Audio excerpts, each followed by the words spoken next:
Alam mo, nagbibigay pag-asa yan kay Tatay Digong.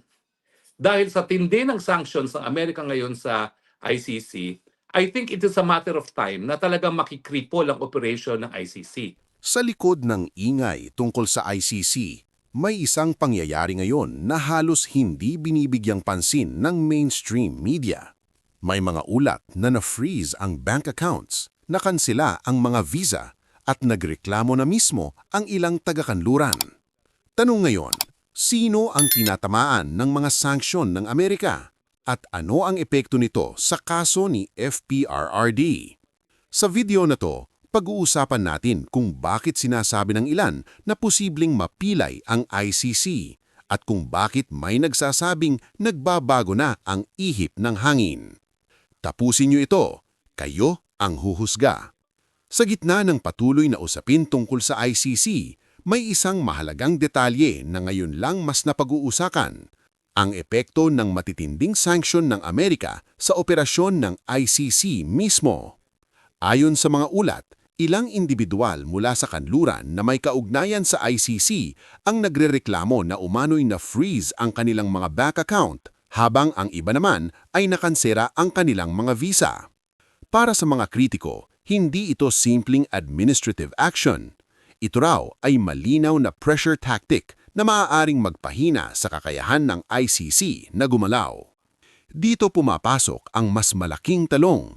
Kung ang mismong operasyon ng ICC ay naaapektuhan, ano ang mangyayari sa mga kasong hinahawakan nito, kabilang ang kaso ni dating Pangulong Rodrigo Duterte? May mga nagsasabing ang ganitong mga sanksyon ay senyales na hindi nagkakaisa ang international community pagdating sa ICC. Kung magpapatuloy ang ganitong sitwasyon, posible raw na mabalam, humina o tuluyang mapilay ang ilang proseso nito. Para sa mga taga-suporta ni FPRRD, ito ay nakikitang pag-asa na posibleng magbago ang takbo ng mga pangyayari at tuluyang makauwi sa Pilipinas ang dating Pangulo. Ngunit para sa iba, isa lamang itong paalala na sa larangan ng pandaigdigang politika, hindi lang batas ang nagdidikta, kundi kapangyarihan. Napakita sa Facebook kanina yung judge na nagbasa ng husga ng appeal chambers na binabasura ang interim release ni Tatay Digong na nagrereklamo kung anong epekto ng freeze ng Amerika sa lahat ng mga assets ng ICC, kasama na sa mga assets ng mga judges at prosecutor ng ICC. Abay, masalimuot pa lang nangyari sa kanila. Ang sabi ng judge na yan, wala siyang mabuksan na bank account miski sa Europa, wala siyang syempre credit card at pati ang mga visa ay frozen. Paano ba kasi nai-implement ang freeze ng mga Amerikano sa mga assets hindi lamang ng ICC kundi sa lahat ng mga judges at prosecutor ng ICC?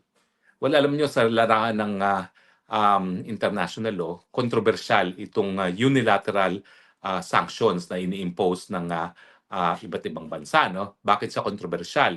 Kasi nga, lahat ng mga batas ng isang bansa pwede lang mapatupad sa sarili mong teritoryo. Hindi dapat lalabas ang teritoryo mo. No?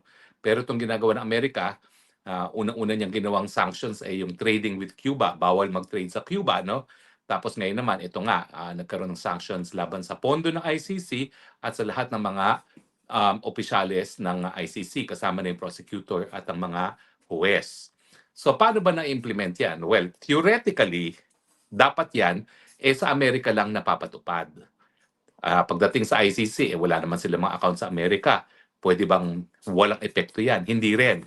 Kasi sa larangan ng banking, importante yung isang American na system na tinatawag na SWIFT. Yung SWIFT is an American electronic system na ginagamit natin para paglipat ng pondo. So kung ikaw ay magte-telegraphic transfer, SWIFT ang gagamitin mo. So ang unang-unang nawala sa sa ICC at sa mga judges at prosecutor ng ICC ay yung SWIFT. So hindi sila makatanggap ng pera from abroad. Now, hindi ko alam kung paano ngayon ang ginagawa ng ICC para makatanggap ng pondo sa kanyang operasyon, no? Nang walang SWIFT account. Alam naman natin na ang pondo ng ICC nanggagaling sa mga miyembrong bansa, kasama na doon sa mga mga pribadong pwedeng mag-donate sa ICC. Controversial yung donasyon na yan, ha? Kasi nga, paano ka magiging patas na mahistrado na tumatanggap ng donasyon? Ang chismis nga ang mga Marcoses through iba-ibang mga fake corporations o holding corporations, posibleng nagdo-donate sa ICC, kaya talagang pinupuruhan si Tatay Digong. At sinasabi ko lang naman, possibility. Kasi nga, unlike yung hukuman ng Pilipino na hindi po pwedeng tumanggap ng donasyon, siya po pwede. So, pupuntiryahin nga natin yan yung mga sino nagdo-donate ngayon sa ICC nang malaman natin kung mayroong mga Pilipinong nagdo-donate dyan dahil talaga namang nakaka-intriga kung sino talaga ang nagpopondo sa ICC. Alam ko yung mga dating mga mayayaman na talagang sumusuporta sa kausa ng karapatang pantao, si George Soros, lalong-lalo na ay talagang nangunguna, no? Pero dahil nagkaroon ng kapangyarihan tumanggap ang ICC, pwede, pati ang mga Marcoses, tinatanggapan. So, aalamin natin yan. Pero anyway, so unang-una, nawala yung SWIFT. Nawala yung kanilang pagkakataon na magpadala ng pondo. Now, ang diferensya sa Amerika, hindi lang siya, yung fees niya, applicable doon sa mga korporasyon na nasa Amerika. Lahat ng korporasyon na mayroong presensya sa Amerika dapat sumunod sa freeze. At yan yung problema sa Europa. Kaya ang ginagawa ng Europa ngayon, para maiwasan yung unilateral freeze ng Amerika, gumagawa sila ng batas na nagsasabi na hindi po pwede sumunod sa batas ng freeze ng Amerika. So gumagawa sila ng counter legislation na nagsasabi na walang bangkong European ang dapat sumunod.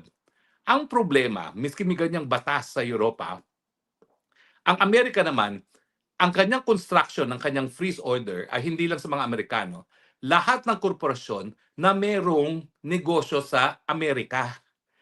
Kaya kung ikaw ay isang European bank, maski technically hindi ka sakop ng freeze dahil wala naman ikaw sa territorial jurisdiction ng Amerika, kapag ikaw naman ay gumagawa ng negosyo at nagpapadala ng pondo sa Amerika, technically sa Amerikano, sakop ka ng freeze. At kapag hindi ka sumunod sa freeze order, mas matindi ang magiging consequence niya, no? Dahil hindi ka lang ma-fine, baka completely maisara ang iyong mga transaksyones sa Amerika. Let's face it, no? Wala namang kahit sinong bangko, kahit sinong korporasyon na maiiwasan na magkaroon ng transaksyon sa Amerika. Yan ang dahilan kung bakit maski yung mga bank account ng mga empleyado ng ICC, gaya ng mga judges at ng prosecutor, ay nasa Dutch Bank. Yung Dutch Bank naman, basta meron siyang kahit anong transaksyones sa Amerika, kinakailangan sumunod dun sa freeze order. At yan ang dahilan kung bakit ang reklamo nga ng ICC judge, wala siyang bank account ngayon. Kasi miski European ang bank niyan, obviously, nagtatransact sa Amerika. Kasi sino ba naman hindi nakikipagtransaksyon sa Amerika ngayon, no, kung ikaw ay bangko. At dahil ayaw nila na maisarado ang kanilang operasyon sa Amerika, sinusunod na nila ngayon ang freeze order, ang sanctions laban sa ICC. Ganon din nga yung mga credit cards. Kasi ang mga credit cards naman, pwede kang Visa, Mastercard, pero parang franchise lang yan. Iba't ibang mga bangko nagsusuporta ng operasyon ng mga credit card companies. No? Pero dahil nga, na-honor ang transaksyon ng isang credit card, hindi lang naman sa Europe, kundi sa Amerika, at kung ayaw ng credit card company na hindi sila labas ng pondo para bayaran ng mga purchases sa Amerika, kinakailangan sumunod din yan sa freeze order ng Amerika. Now, alam mo, nagbibigay pag-asa yan kay Tatay Digong. Dahil sa tindi ng sanctions ng Amerika ngayon sa ICC, I think it is a matter of time na talagang makikripol ang operation ng ICC. Nagrereklamo na ngayon yung mga West na hindi sila nagkakaroon ng bank account, hindi sila makapagpadala ng pera sa kanilang home countries, pati mga visa nila at kanilang mga kaanak na re-revoke ng Amerika. Now, imagine yourself, ikaw isang foreign judge, nagtatrabaho ka sa Amerika, sa ICC, pero ang pamilya mo nandoon sa iyong home country, hindi ka makapagpadala ng pera, paano gagawin mo? Di ba? Sino ngayon ang gusto magtrabaho sa ICC kung hindi ka pwedeng magpadala ng pera sa iyong home country? At saka, ang nakakatawa dyan, maski sa Netherlands, may mga card companies naman na hindi naman naka-domicile sa Amerika, hindi ka rin bibigyan ng card company dahil natatakot sila dahil ikaw ay specified sa sanctions ng Amerika. Pag binigyan kanila ng credit card, baka matigil ang operasyon nila sa Amerika. So ano ngayon ang buhay ng mga judges at prosecutors sa ICC? It's a cash society. So nakakatawa talaga yan kasi ako tumira ako doon sa, well, anyway, dito sa Europa, no? Paano ka magbabayad ng upa mo? Lahat yan ay electronic na, no? Ang sa Pilipinas, GCash, dito may counterpart sila na lahat talaga halos ng transaksyon ay electronic. Walang ganyang facility ngayon ang mga judges at mga prosecutor at mga empleyado ng ICC. So talagang dapat sila mabuhay as cash. Pero ang pinaka nakakaintriga nga is paano pinapasok ng Japan as the biggest donor country sa ICC yung contribution niya sa ICC na hindi gumagana yung SWIFT. Ewan ko, siguro ginagawa nila cash. Siguro through the Embassy of Japan, pinapadala na cash at pinapapasok dito sa bank account sa Netherlands. Pero I think it's a matter of time na pati yung bangko ng ICC sa Netherlands titigil na service ng ICC kasi nga natatakot sila na kapag meron silang commercial transactions sa Amerika, pati yun po pwedeng madali ng mga Amerikano sa freeze order. So, sa suma total, huwag tayo mawalan pag-asa. Alam ko na basura na with finality yung ating hiling na magkaroon ng interim release si Tatay Digong. Nabasura na ng trial chamber yung ating question sa jurisdiction ng hukuman, didesisyonan pa yan ng appeals chamber. At ang sabi ko nga sa inyo, minsan i-discuss ko yan dahil maganda naman yung sinumite ng kung sino man ang nagsulat nung appeals ni Tatay pagdating sa jurisdiction. At pangatlo, meron pa yung issue kung kaya ba niyang humarap sa isang paglilitis na didesisyonan pa lang ng pre-trial chamber at meron pang appeal yan. So meron pa tayong at least 2 pagkakataon para mapalaya si Tatay Digong. Yun nga yung sa appeal sa jurisdiction na kapag tayo ay nanaig dyan, ay uwi ng Pilipinas si Tatay Digong at saka yung unfit to stand trial na may possibility na mapalaya at mapauwi rin sa Pilipinas si Tatay Digong. Pero ang pangatlo pa is kapag tuluyang na-paralyze ng operation ng ICC. At sa tingin ko, doon sa kinuwento ng appeals chamber judge ng ICC na napakahirap ng buhay nila na ang ICC ay frozen ang kanilang finances, binibilang na lang natin ng araw bago sumuko ang ICC at sabihin hindi na namin kaya. Dahil importante talaga ang banking system, no? Now, sa totoo lang, hindi ko talaga alam kung paano nabubuhay yung mga maestrado ngayon at mga prosecutors.